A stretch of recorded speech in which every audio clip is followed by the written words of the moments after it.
Okay. Ladies and gentlemen, Henry Ralph just called me. He has to meet a family to make arrangements for a service tomorrow. So he is going to try to get here on time, but the part I was going to do last, I'm going to do first, and we're going to hope for the best. And I have his notes, so if push comes to shove, you're stuck with me today. Sorry about that. I don't know. You'll see. I'm going to put my notes here so I'll remember what I'm doing. Hold on, somebody's coming in. The interest in cemeteries started years ago, especially for me. As a historian, I'd go to a cemetery and I'd see these people and I wouldn't know who they were or what they had done. And my sister and I would go to out of town places and we'd go through cemeteries, because you see the most beautiful architecture in old sections of cemeteries anywhere. So we got interested that way, and a lot of it is based on the history of cemeteries in our country. They started out as family plots, rural cemeteries, or church grounds. It wasn't until the 1830s that a cemetery occurred that we recognize. In the beginning, it was a resting place for those that had passed. In 1831, in Cambridge, Massachusetts, the first city cemetery was built. It was a park. All of the first city cemeteries were parks. Benches came with the territory. Now we add them for effect or whatever, but it came because of the park. This is the first time gates were mentioned. You didn't put one up in the country, but in the cities they'd have these wrought iron gates, very pretty. The richer you were, the bigger the town, the more ornate your gate was. And one scholar said it was to separate from the ones that had passed from the ones that were living. But I disagree with that, because at the cemeteries in the early 1800s and even up until the 1940s in some places, they were event centers. You had picnics, horse racing, shooting, hunting. It was in a landscape, beautiful, picturesque. If you've been to Rose Lawn or Rose Hill or any of the Oakland and Atlanta, these are well preserved. And there's newspaper articles about horse races at Rose Hill Cemetery. It was a place you gathered on the weekends to socialize and enjoy life. Yes, sir. Joy, it had another function sometime too. What's that? When the Yankees came through, they used the tombstones for target practice. They did. And in Savannah, they destroyed a bunch of the tombstones and headstones and all of that. To me, cemeteries are holy ground. That's just the way I was raised. And I still, when we do our cemetery walk every year in the fall, if somebody steps on a grave, I just go crazy. I don't care if there's a slab there or not. You don't step on a grave. You just don't do it. There's vandalism. There's two places I'm not going to vandalize: churches and cemeteries. But it happens all the time. But in the 1830s, it was a gathering point and a celebration, really.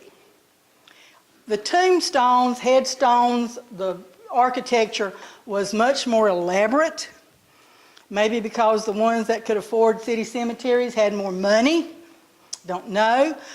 But you'll see a marked difference even in our cemetery from today, where it's just a headstone and a slab, to all the engravings and the markings and the angels and the statuary. All of that is so different from one end to the other. But that came along in the transition of how we see cemeteries. Somebody said one time, and I'm going to read this so I make it right: cemeteries make us reflect on mortality, theirs and ours. Now, one of the worst things to me, and Henry Ralph and I have talked about this a lot, people didn't keep records of who went where. And there's nothing sadder to me than a baby's grave with no name, no date. You don't even know what family it is. Those things are just heartbreaking to me. And they're forgotten. And to me, cemeteries is a place where people should be remembered, not forgotten. This is a morbid topic. I'm sorry, but it's interesting to me, so you just have to stick with it. That's what's it. There are changes that came along in the 20th century. The 20th century, everything is very organized, very sleek. You just get away from the ornate. The 21st century, now we see more urns. We see more areas where you spread ashes and all that kind of thing. But it's still a cemetery.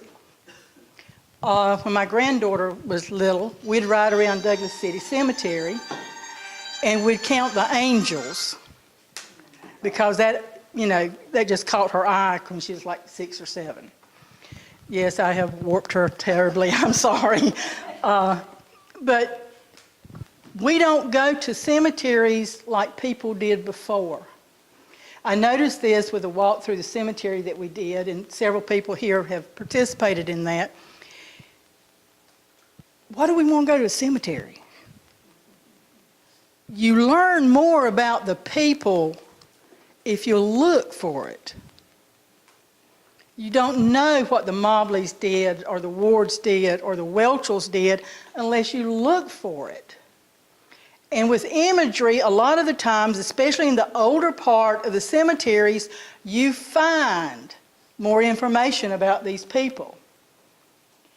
Especially if they were a member of a fraternal organization. Those and military veterans. I did not, International Order of Odd Fellows, I had never heard of that. Knights of Pythias, I'd never heard of that. I had to ask Henry. Henry Ralph got tired of me walking around the cemetery all the time because I'd come find him and ask questions. But he would tell me what these things were.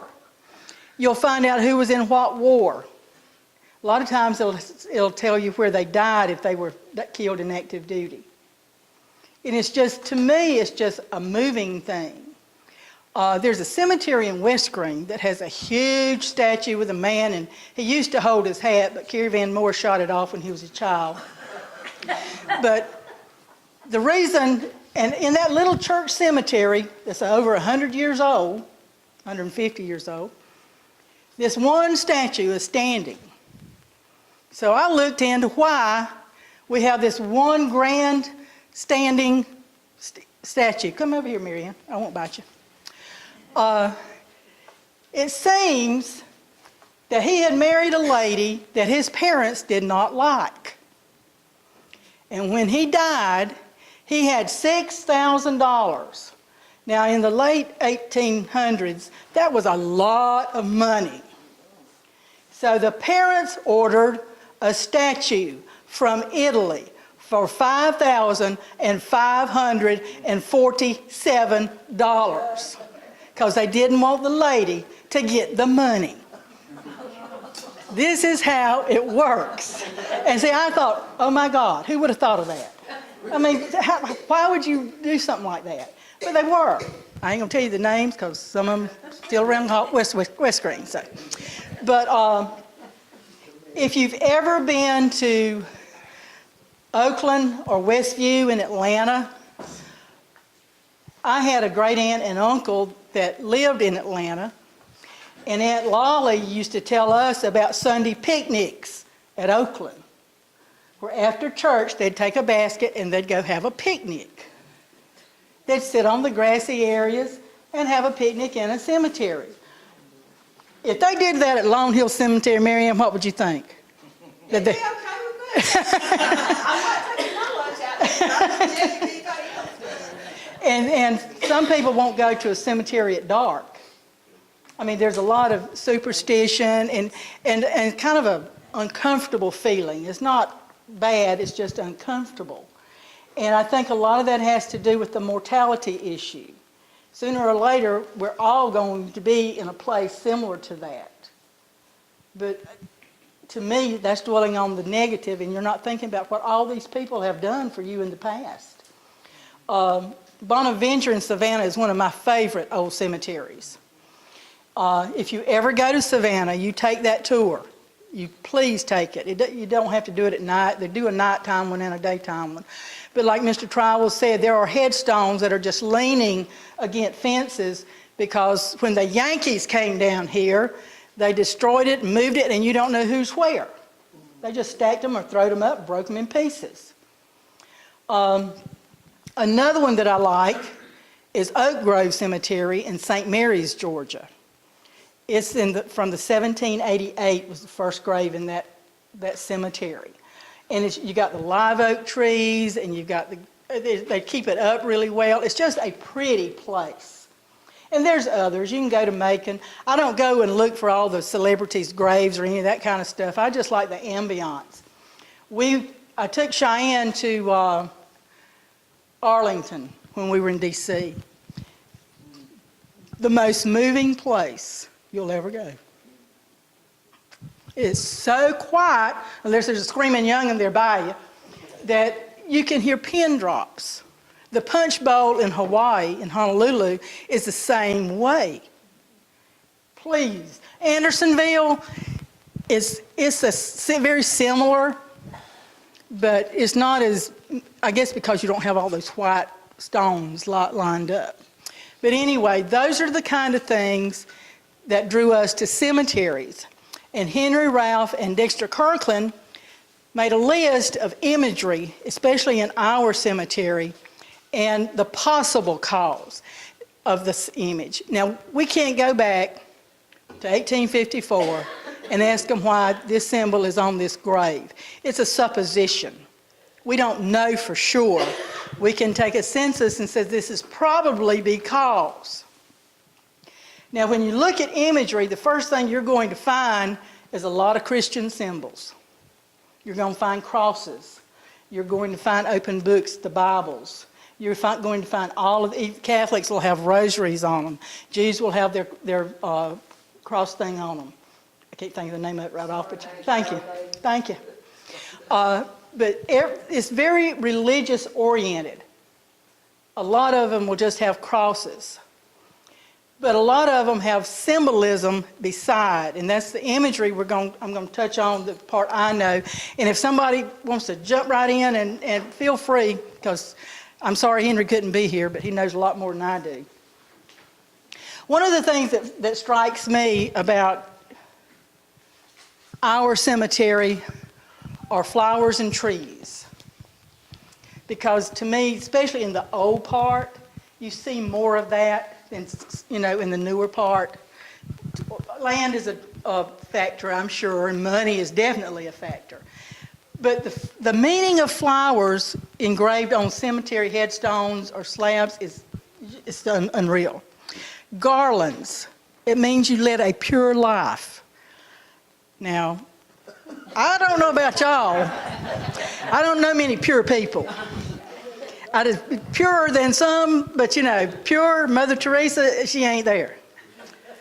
A bouquet, which I think of, is a loving thing and all, is a symbol for grief. And I never would have put that together. Lilies, purity. But a calla lily stands for marriage. Yeah. Marigold is remembrance. I learned that when Joanne had a florist. Morning glories mean new life. And we see a lot of the resurrection things coming up I see I'm doing it again, Johnny, I'm sorry. Coming up throughout the cemeteries. You see that resurrection options. Pansy is remembrance. My great-grandmother taught me that. Rose is for the Virgin Mary. And I never knew that. I never associated a rose until I saw the Tom Hanks movie. And then I realized, okay, now I get the rose connection. Pure rose, pure flower. Did you see that movie? What's the name of it? I can't remember now. Where he talks about symbolism and that there's a group of Christians that think that Mary was married to Jesus. and had a baby? That movie, whatever. I can't remember the name of it. Oh, I love that movie. I like Tom Hanks. Hands. Praying, everybody knows what praying hands mean. We've seen those hundreds of times. If they're a chop, if it's like this, it means death. I guess maybe for an axe or something, I'm not sure. But the chopping motion, chopping position means death. A hand and an eye on a headstone means clairvoyance, where you can see. See, isn't this interesting? I mean, this is, now next time you go to the cemetery, you're going to be looking, oh my God, look at there it is. I have never seen a Grim Reaper on a headstone. But they said they are. I have never seen that, never even thought about anybody putting one. I did see something at our cemetery that I thought was unique, and a friend of mine pointed it out to me. They inscribed poetry on the slab. But they didn't say where it was from or who wrote it. They just acted like they wrote it themselves. And I'm a copyright teacher, you know. I mean, you just don't do that. But anyway. Keys is the key to heaven. See, so when you think about it in different contexts, you say, well, that makes sense. If there's a mansion on your headstone, that means you're in heaven. An obelisk. Now, I find it very unique that in a Christian cemetery, we have an Egyptian obelisk. Not that they're bad people or anything, but it's a symbol of strength. But especially in the early part of this century and some places earlier than that, Egypt was the thing. They found the tomb and everything else, and a lot of times during that era, you'll see these obelisks. But now they're smaller, or in the case of my uncle, his is sky high. So, I mean, you just, for some reason, people are coming back to use those. But I thought, peacocks, incorrupt. Never would have thought that. Pretty, I understood, but incorrupt.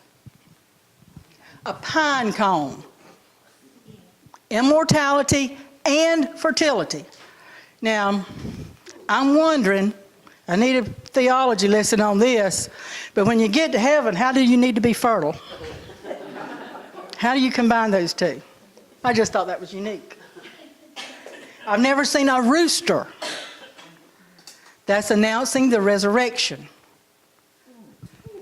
See? He's going to cock and crow. But, a scythe, whatever you chop with. It's a harvesting tool, but for them it represents death. I guess because of the Grim Reaper. That's the only thing I could imagine. Stars are a hope for new life. A six-point star, of course, is the Star of David, symbolism of Judaism. Now this one, the sun is God, representative of God, I guess from which all life flows. Trees. I got a kick out of this one because I told Henry he's doing pretty good on the list here. He's got a bunch of them. An almond tree means a virgin birth. It's a symbol of virgin birth. A cedar is strong faith. Evergreen, immortality. That one was kind of obvious for me. The oak stands for Christ and eternity. The palm, resurrection. We go back to that again. The willow tree, grief. And see, I always thought it was just pretty, but it hangs, so I understood that. Urns are something also that we have almost, especially in the old section. I think we do that, now they have like fancy flower pots, but I mean a real urn. Is a receptacle of the dead. If it's broken, if it's made to be broken, to look broken, it's an elderly person. If it's draped, the soul has left the body. If the urn has a flame carved on it, it's in remembrance. Here's another Egyptian thing. A winged sun disk is Egyptian revival symbol referring to the life-giving power of the sun. These are all symbols that we see all the time, but we didn't think about it. So what you'll do now, next time you go to a funeral or somewhere else, you're going to look. Especially if you go to that old section, you're going to look. There are a lot of different more in here. I've got a little handout you're welcome to take with you if you're interested. That's all I've got. I'm sorry Henry's not here, but other things take precedent over us, and especially at families' time like that. So we work with it. Yes? The beautiful Italian trees that... Yeah, the Italian cypress. Mm-hmm. They were planted there by Ada Slater's sister, who was on the cemetery committee at that time. But if you'll notice, if you'll go around to Ambrose and Broxton and West Green and Nichols and Satilla to the old school sites, you know what they got planted there? Italian cypress. And I had a fit when West Green cut 2 of them down because they were in the parking way.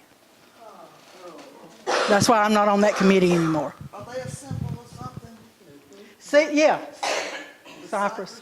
What did I just tell you? Now, see, you asking me to remember that stuff, Maggie. You know I'm old. Faye, did you say it was an Italian cypress? Italian cypresses are tall and Cypress, skinny. they came from... Very tall and very skinny. Yeah. Mourning. It's a mourning. M-O-U-R-N-I-N-G. Yes. Cypress was often used for coffins too, Yes. because it was supposed to be so durable. And weathered well. So, Carol, I was talking to Henry, had to do a shoot out at the cemetery, and I couldn't find a plug-in, and he told me they had to remove all the plug-ins because people were spending the night out there. That was just recent. yeah. For some reason, I had no idea that happened. They called It's just really strange. If you'll go around to some of these cemeteries, there's several in West Green. Some of them, like the Burkett Baptist Church, is well cared for, and they got a new one in town at one of the churches. But some of these old cemeteries, you find the most interesting information. At the cemetery that Caravan demolished, man's hand, there's a child's grave there. And she died in 1878. Her daddy owned the property where my mama lives. And when his daughter got killed, when a horse threw her and she broke her neck, he sold everything he had and left Coffee County and left that baby there. See, we did a cemetery walk, and there's this young man that died. His dad had worked for the railroad early on, and he's there, and there's no family. I told Henry he needs to make a list of everybody that has nobody, so somebody could put something on that grave. Because I can't hardly stand that. I really can't. Forgotten. So, anybody else got a question I might can answer? And this may be of interest. Okay. I have 2 men friends. We get the truck and travel around and see all these places. Yesterday, we went to Lone Hill Church. And it was interesting. We went to the graveyard. There's an old tree there. Did you know that? And they tell me that that's the oldest tree in the United States. Yes. I don't know how true that It's the oldest tree of its kind in the country. It's been documented and in record books. is. I didn't get a chance to see the plaque there. Yeah. That's very interesting. You know, I've seen things I never saw before. And it's very, Just ride and look. yeah. Anybody else got a question or a comment? Or What I remember most about cemeteries was having to go up and clean off, and it was full of sand spurs. yes, and they still have them out there at Douglas. Oh, man. In the country, you didn't have anybody taking Right. care of them, so families just went up and had them. Yard cleaning day. This is one of the things on my we ought to do something about this list, is that Ward Cemetery that's over there in the corner where the new bypass comes. I keep telling Jim I want to go in there and he's going to take me, but I can't find a season when the rattlesnakes ain't crawling. And since I killed one in my yard last week, I ain't real crazy about going in a bushy place, okay? But I'd love to see that fixed up. Was there a church there at one time? No, the ward, what's her mom, what was the ward lady's name that first came to Douglas? Oh, you talking to me? No, I'm talking Jim. I'm not sure which of the awards were the first. There was a lady in, That cemetery postdates the Lone Hill Cemetery. The Right. early awards were buried at Lone Hill, and Right. these moved to Douglas, and then the next generation is buried at City Cemetery. Okay. Douglas City Cemetery. but there's a, yes, There is the Ward Cemetery on the Tanner farm. Right. behind my house. mm-hmm. But that one's right there where everybody goes by, and it just, of course, I realize it looks crappy now because of the construction of the road, but they went in there, and the sheriff will send people to clean up these old cemeteries, like remove the brush and the weeds and all that kind of stuff, but they won't fix tombstones. And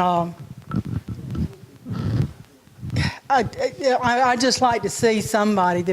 The one I was talking about in West Green, some of the family members got together, some from Jacksonville, Florida and everything, and they hired somebody to come clean them and all this kind of stuff. It was a good thing. I just hate things to deteriorate. Has anybody thought about going around the county and mapping where all these different... There is one at Satilla Regional Library. The reason I know this is because when we were doing the little book on West Green, there's a cemetery in West Green that only has 3 graves in it, and we can't find.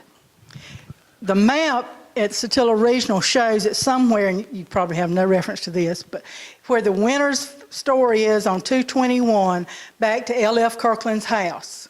In those 75 acres, there's 2 people buried.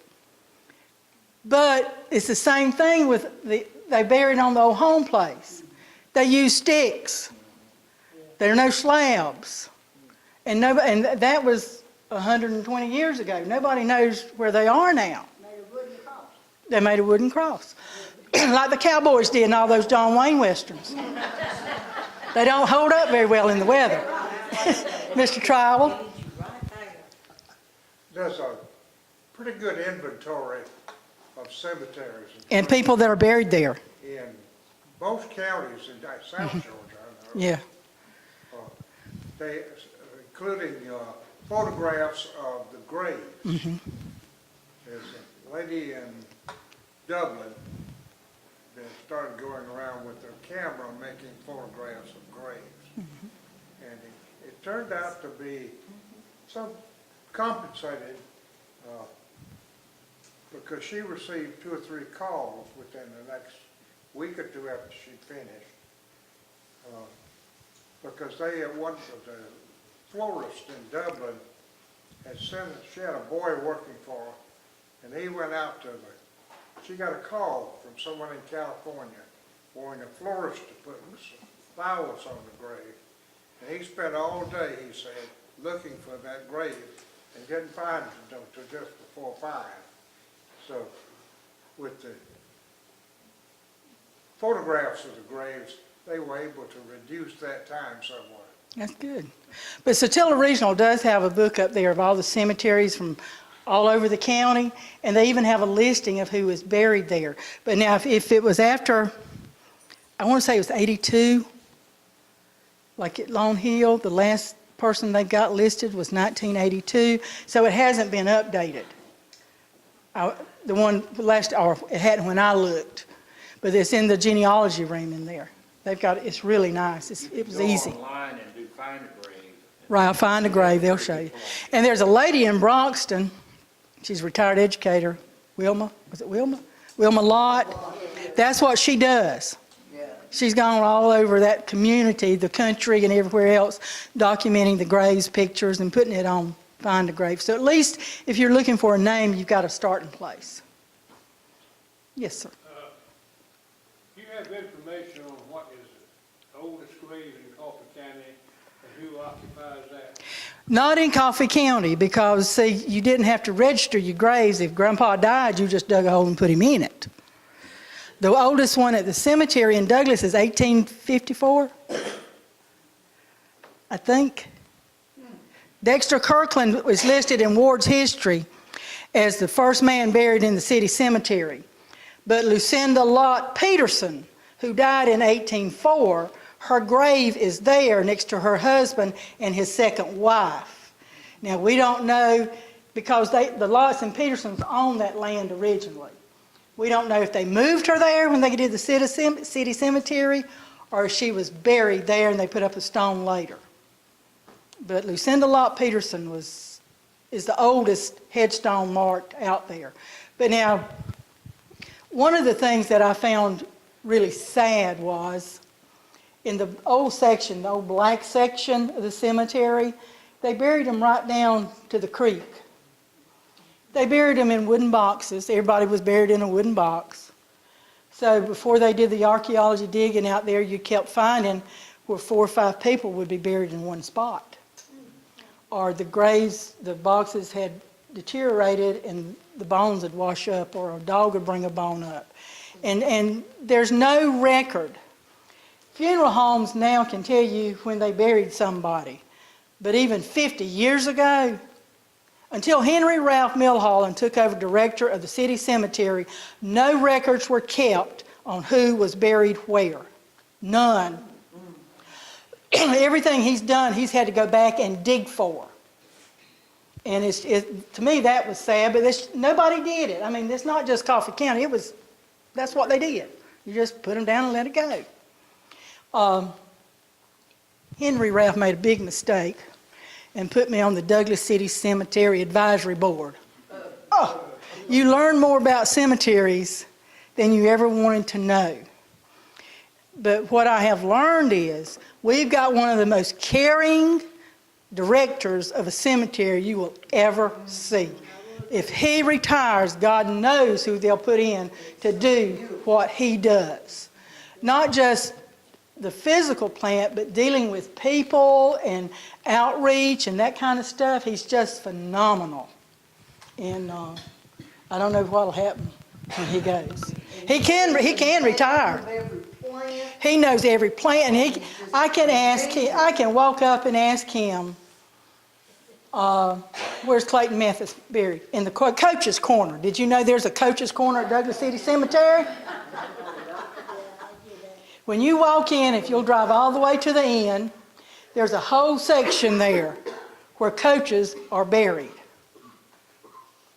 And I thought that was so unique. And I thought, oh my God, how neat. But Can their spouses be buried there also? some of them that had spouses, I don't know if you remember Eric White, he was a special ed teacher and a coach. He's there, but he has no family, see. But there's little things like that. Did you know they have an olive garden out there where you can have your ashes spread? Yeah. My thing was to build a chapel at the cemetery because I think every cemetery needs a chapel. But what we found out, in early cemeteries, they didn't have churches. They did, but it's old churches, like when you had a wooden building and everybody had a pew to sit on. And now this is really what ticked me off. They had a big bell under this building. And when somebody in the community died that was a man, he got 3 pulls of the bell. A woman got 1.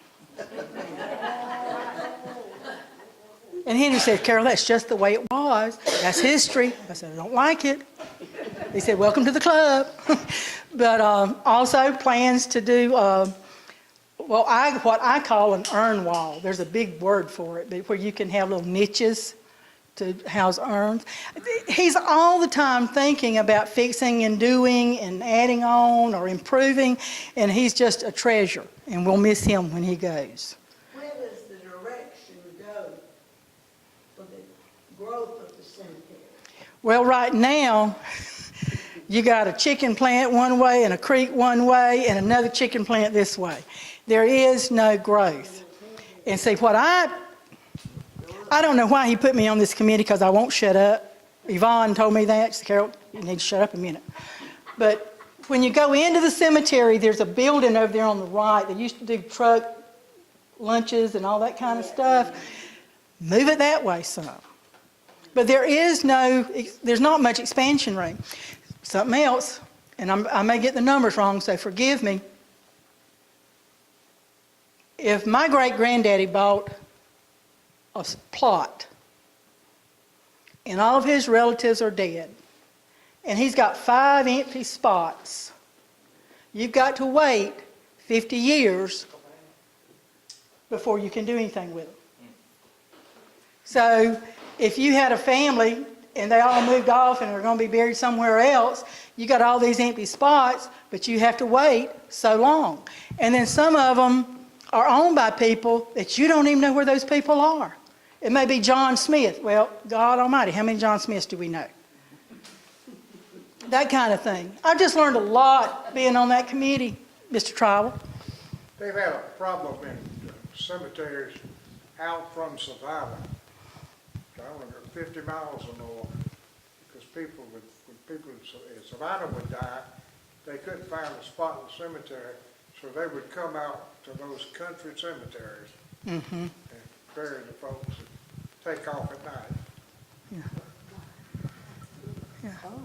But they didn't have permission to do it. No, Oh, and thanks to Aggie's husband, I know the answer to this.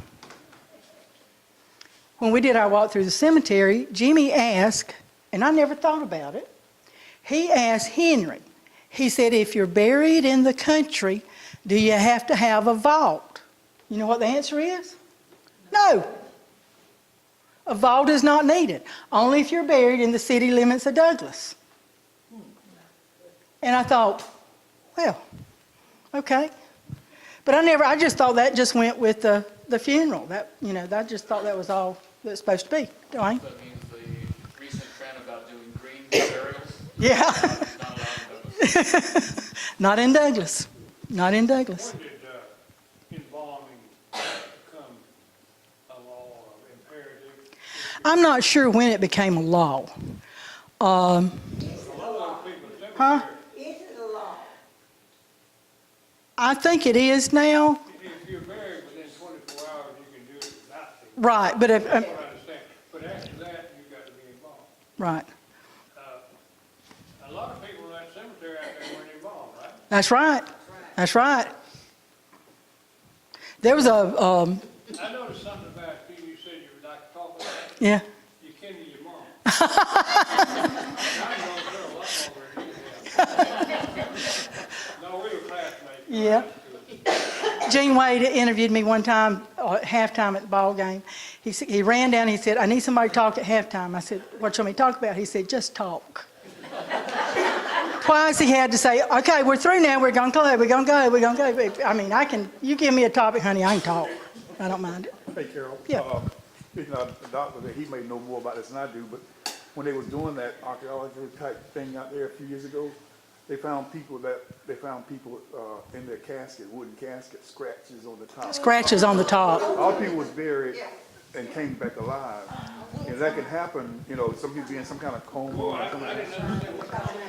They found When they did the excavation of the wooden caskets, there were scratch marks on the boxes. So I tell my wife, make sure I want a bell or a cell phone or something in mine, if y'all don't mind.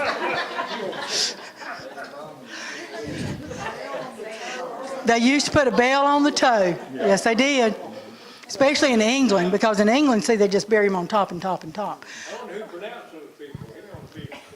Probably nobody. I think they was old grade. So Yeah, old graves. Oh, almost all of them aren't.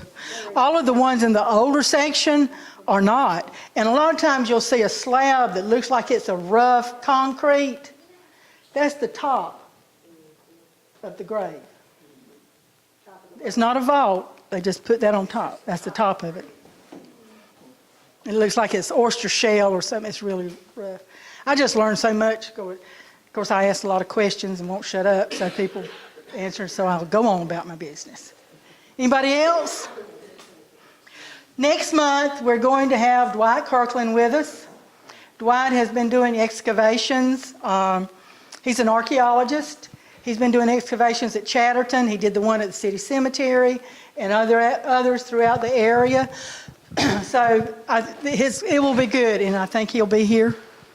And Henry Ralph just had to go meet with the family. So, and I totally understand it. So I thank y'all for coming. Well, thank you. Thank you. I'm a talker. If you have any suggestions, I've got a couple from different people. If you have suggestions of a topic or a person to talk to us about something, anything in Coffee County history, let me know, because I'll contact them and try to browbeat them and plead with them and maybe blackmail them, I don't know. And we'll get them in here to talk to us, because I'd like to get a wide spectrum of our history, not just things. We do this the fourth Wednesday of every month except November and December. And I'll call you again. I would like to tell, we had a little daughter, and she had polio when she was 1 year old. And when she was about 5 or 6, we were in Arlington. And right at Kennedy's grave, and she tripped some way and fell right onto the grave. Oh. So she won't forget that. Well, I'll tell you a little story about Arlington. Years ago, we traveled with another couple, and we were walking around. This is when I could walk 10 miles and not have my back hurt. And we came across this soldier on a horse. And I said, my great-great-granddaddy, John McCrimmon, killed him. And my husband said, quit your lying. You don't know nothing. You just talking big. Well, bless God, I got home. I called Julian Williams. I said, would you please call David Morgan and tell him about my relatives and General Kearney? He said, I'll be glad to. So now when I speak, he at least keeps his mouth shut. Thank y'all for coming. Please have refreshments, socialize. Glad you're here. Thank y'all.